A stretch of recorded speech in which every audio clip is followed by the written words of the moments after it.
The Education Channel and the Naples Alliance for Children are pleased to present a special TV program designed to offer strategies for effective parenting. The show features child development experts and it spotlights important topics parents may be dealing with. Now, here's Myra Shapiro.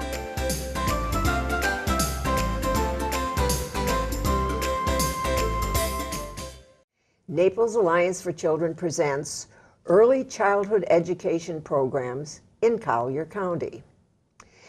If there's any confusion about early childhood programs in your mind now, I have two experts here who are going to probably answer some of your questions. I say some because you may still have questions, and then you can call Naples Alliance for Children, or they'll be listing the contacts at the end of the show that you can call, and I'm sure my guests will be very happy to answer questions.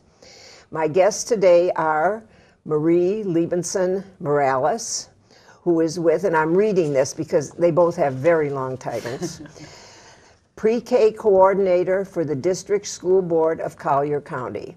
That means she's here in the schools running the Pre-K program.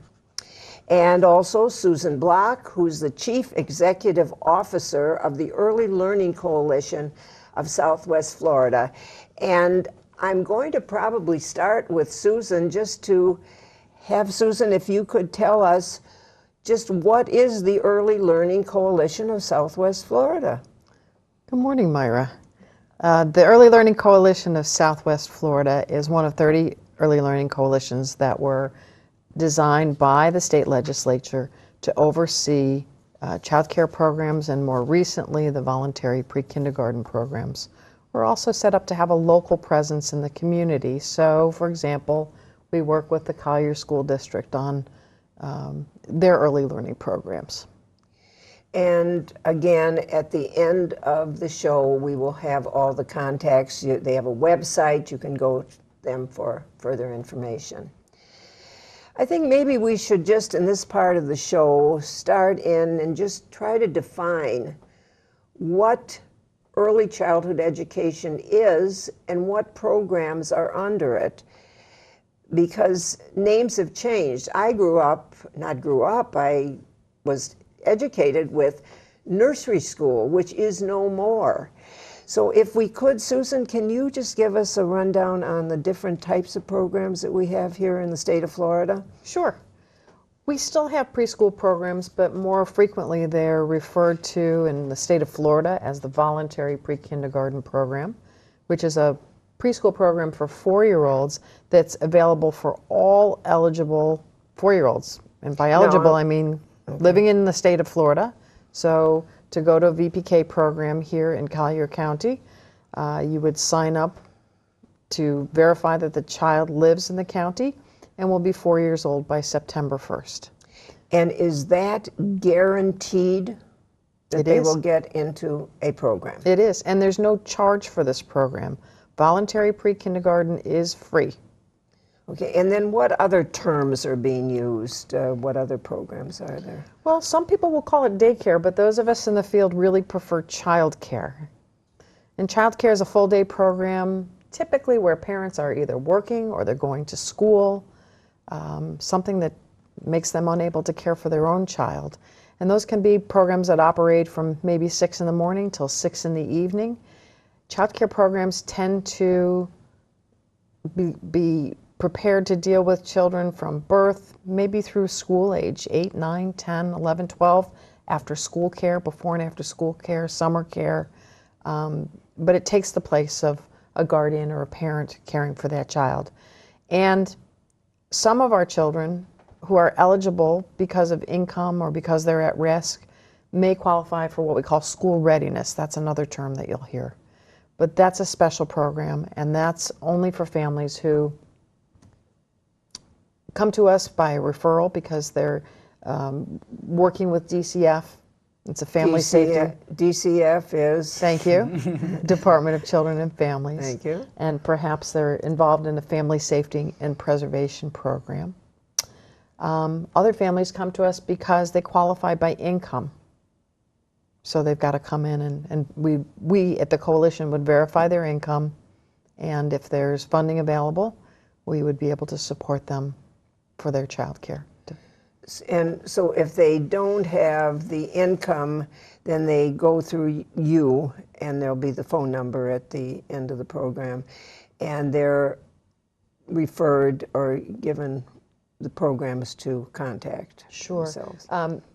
Actually, they would come in if they are income eligible. They would come in through our wait list. They can go online to our website and sign up that way.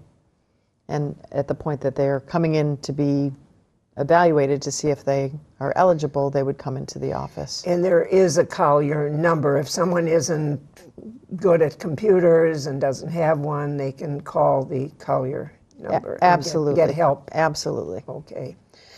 All right. Now, so that we're supposed to say child care. There's a VPK program. Preschool is, do we talk about preschool? We might still talk about preschool because VPK is only for 4-year-olds, and you may have a 3-year-old who's in a preschool program. I think that there still are a few nursery programs, old-fashioned nursery programs that run on a part day, maybe part of the week, to get children involved in socialized activity and early academic activities. But that's probably much fewer than the other types of programs we were talking about. And then there are child care homes. Yes, there are.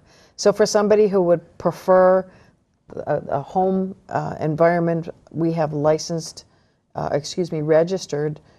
child care homes, some of whom actually run voluntary pre-kindergarten programs, who can accept children into that setting as opposed to a center or even in the school district VPK. And parents can find out just who does what. Now, Marie, you're the VPK expert. For the school district. For the school Yes, district. Susan's also a VPK right, there's expert, also yeah. VPK. So if you can just tell me, go over the VPK programs, not just with the schools, but just how they're set up and who Well, gets I'll it. explain first, Myra, how our pre-K programs are set up at the school district. Most of our classrooms, and we have 37 in total, are integrated Head Start VPK programs. And Now, we what didn't is- mention Head Start. what is Head Yes, so Start? it is a national program, and it is also for families who meet income eligibility requirements. It's a very comprehensive program that works very closely with families, and we also offer health and social services to the families because the philosophy is that we need to treat the whole child and everything that impacts that child's early learning through a program that is very comprehensive.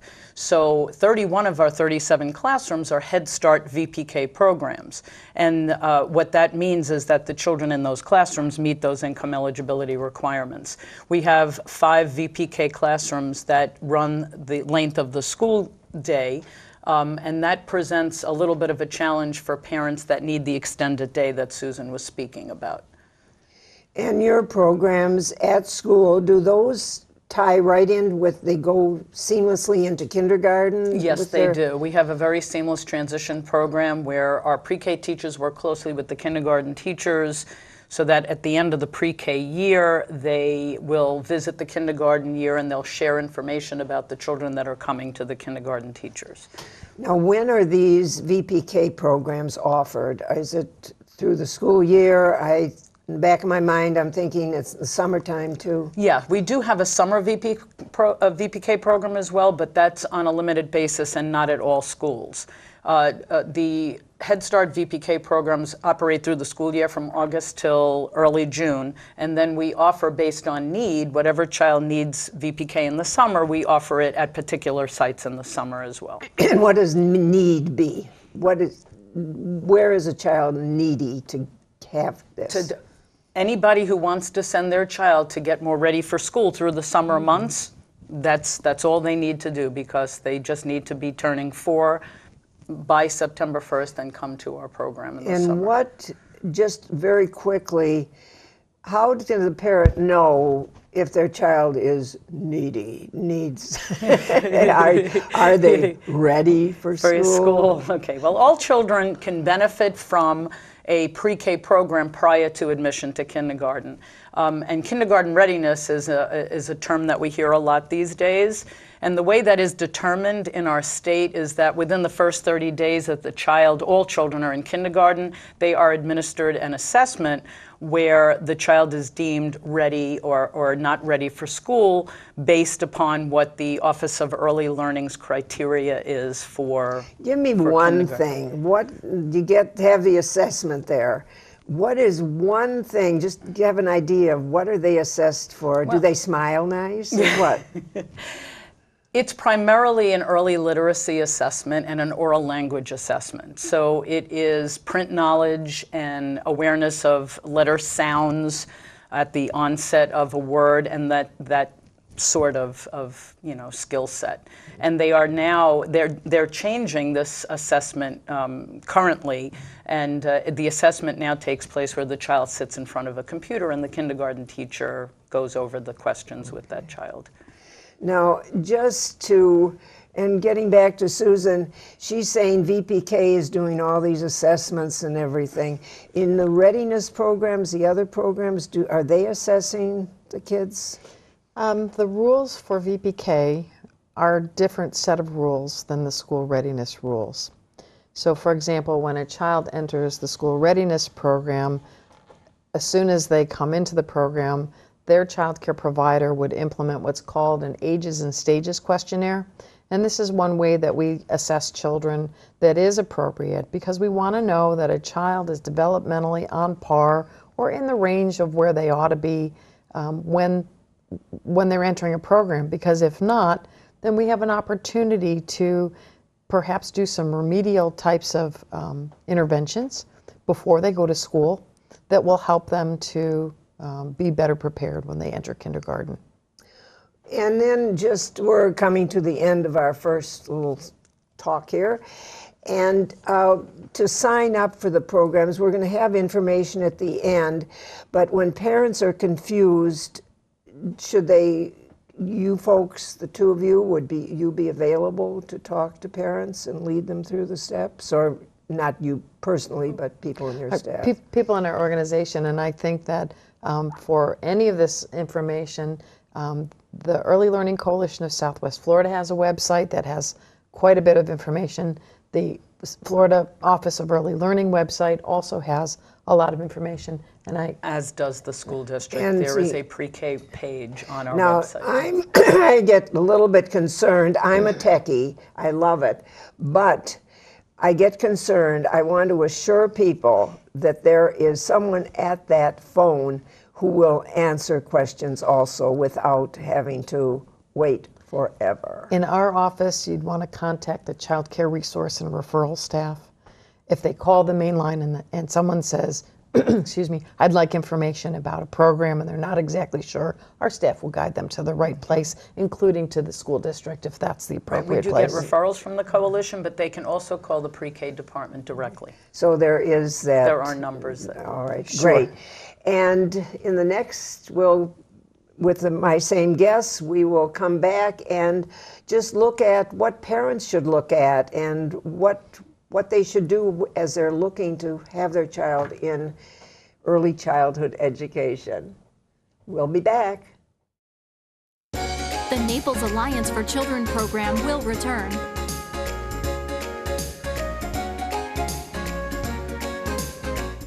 Are you concerned about your child and don't know where to turn? Naples Alliance for Children offers information and free referral services for Collier County children and families. Are you concerned about your child's progress in school, your child's behavior, physical growth, social and emotional development? Are you concerned about intergenerational issues? Contact Naples Alliance for Children, www.napleschild.org, or call 239-649-5260. The Education Channel, always giving you a close-up look at our students.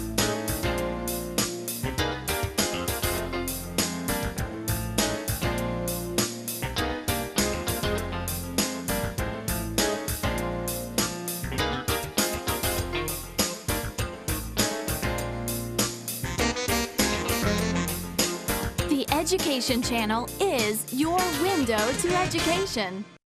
Now back to the Naples Alliance for Children TV show.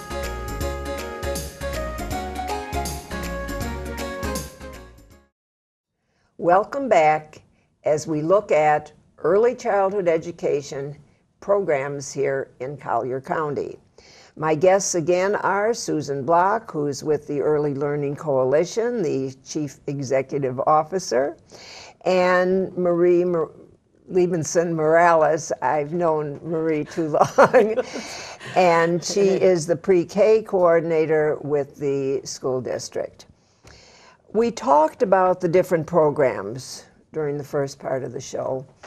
And now, just let's concentrate on what parents need to know, what they should look for, whether they should be at home right now. Oh my gosh, they're going to assess my child before she gets into kindergarten, and I'm going to sit down every night and tutor her.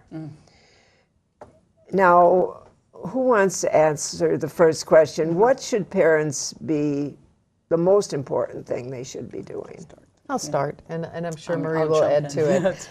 The most important things that parents can do from the child of inception, the time of inception, is to be talking to a child, reading to a child, engaging with the child. Put the cell phone down and be engaged with your child.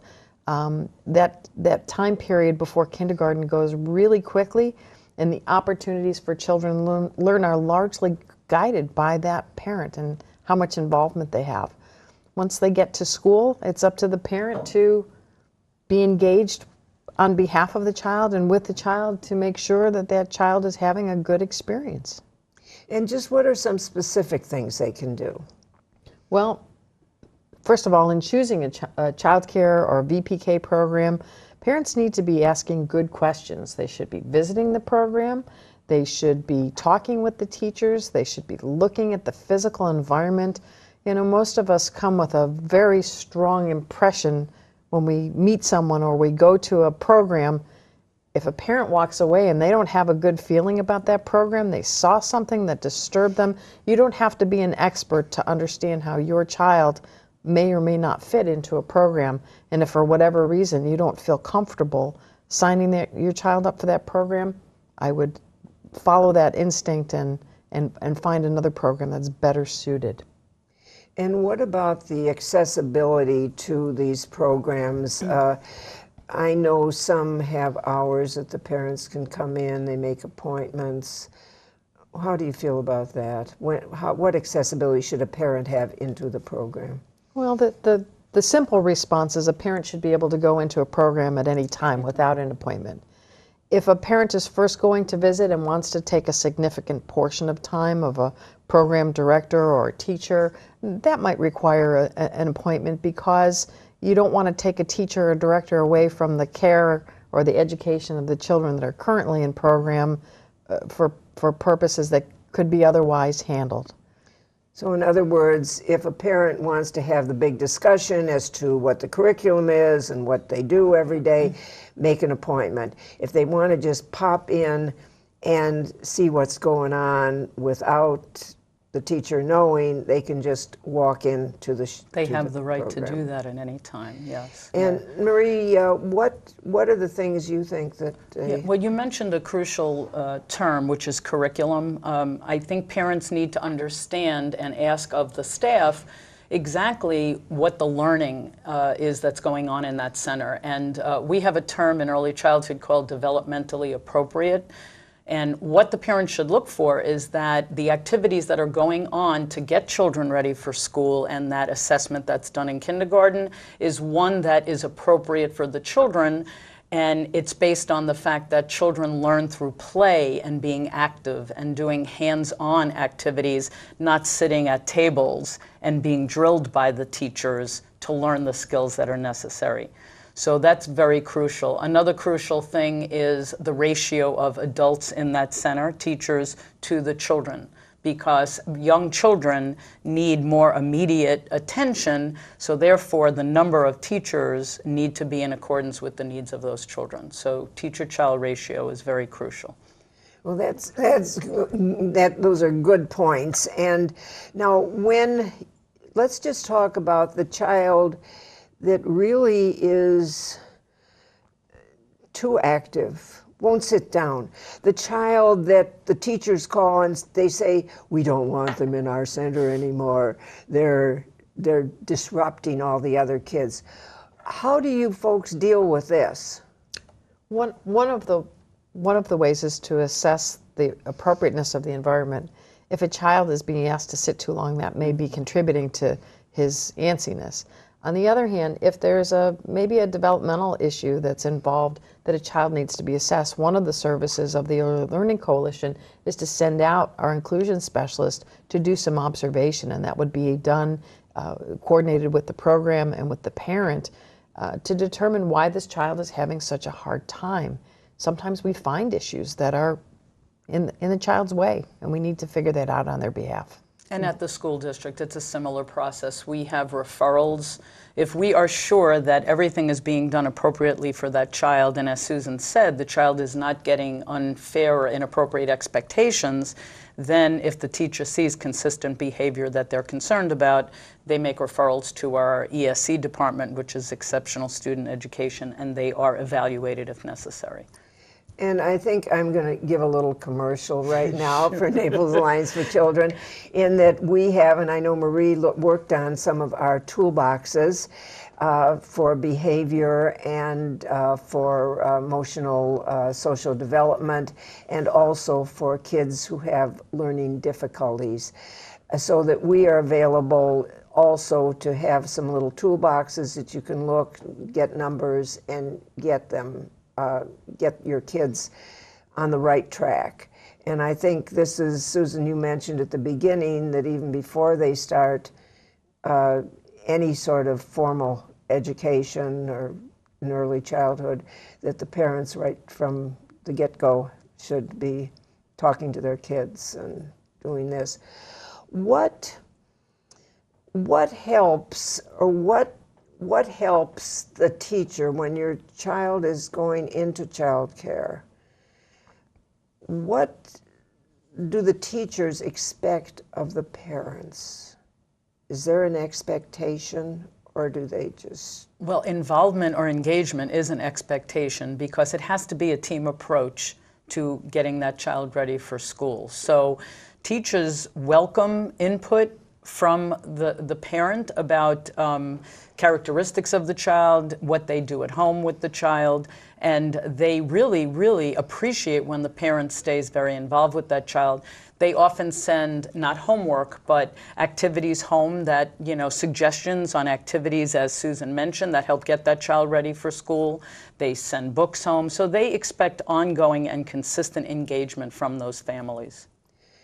And what does engagement mean? Does it, you talk curriculum. Curriculum means not they're going to have math at this hour and science at this hour. Is there a negative side to involvement at all? I don't think so. No. And whatever involvement, the more the better. Absolutely. And in our world now, they've changed the word from involvement to engagement, because there is a difference. At least in our program here at the school district, the parents are even involved in the governance of the program. So they also participate in creating the child's school readiness goals based on where that child is. That's engagement every step of the way, as opposed to parents just coming in for a parent workshop. And parents can get involved in that. Absolutely. Absolutely. Susan? And we haven't necessarily talked about the term high-quality early learning programs. What Marie is talking about in terms of parent engagement would be one of the indicators of a high-quality program that welcomes the input of a family, encourages that family to be both involved and engaged, and really an active participant in their child's education, because it sets the tone not just for the voluntary pre-kindergarten year or childcare, but for the whole education of that child. How can a working parents, single mom with a job and other kids at home, mom and dad both working, don't get home until late, tired. What are things they can do to get involved? Those are extra challenges, and so many of our families are experiencing them today because many of our families need to work, and there are many single parents that are out there. I think some of it is a good support system, if you can develop one, a church, a parenting group, other organizations that may provide supports to families. It's about some time management. It's about taking care of yourself as a parent as well. Many of our families who are working so hard and raising families forget to take care of themselves, and that's probably first and foremost in that equation. And what the early childhood program can do, and what our district is very much attempting to do, is offer activities when the parents are not working. We last week had a parent academy on a Saturday, and we provided transportation because sometimes that's an issue, and childcare. So what the program can do is try to address some of those issues that parents are having, which is work day, so the activities have to be at a different time. Transportation and childcare are challenges. So programs need to work around those challenges. And very, very quickly, the teacher's standpoint, does she have challenges? Oh, much longer than we have to talk about. Let's do that on another day. Yes, that's In true. other Where do you words, begin? parents should recognize that it's not all about them and their child. It should be. It is. But the teachers also have a life, have problems, Yes. and some days are better than others. Sure thing. We're winding down right now, and I didn't tell you I was going to ask you this question, but very, very quickly, and we'll start with Marie, what message would you put out there to the audience that is listening? What is probably most important? The most important thing, I believe, is just staying involved with your child despite the challenges that you have on a daily basis with all the other things you need to juggle. Just stay involved, ask questions, and just be part of that child's early learning from day one. And Susan, what is your last message? 90% of the brain develops before a child enters kindergarten. So take every opportunity that you can as a parent, whether your child's in a program or your child is at home, to assure that your child is ready for that kindergarten experience and has had an opportunity to develop as much of that brain as possible. And thank you both so much for being here. I'm sure you can offer much more information to the people out there. And my message is, don't be afraid to ask for help. And Naples Alliance for Children is there to help you. Thank you for being here, and we'll see you next time.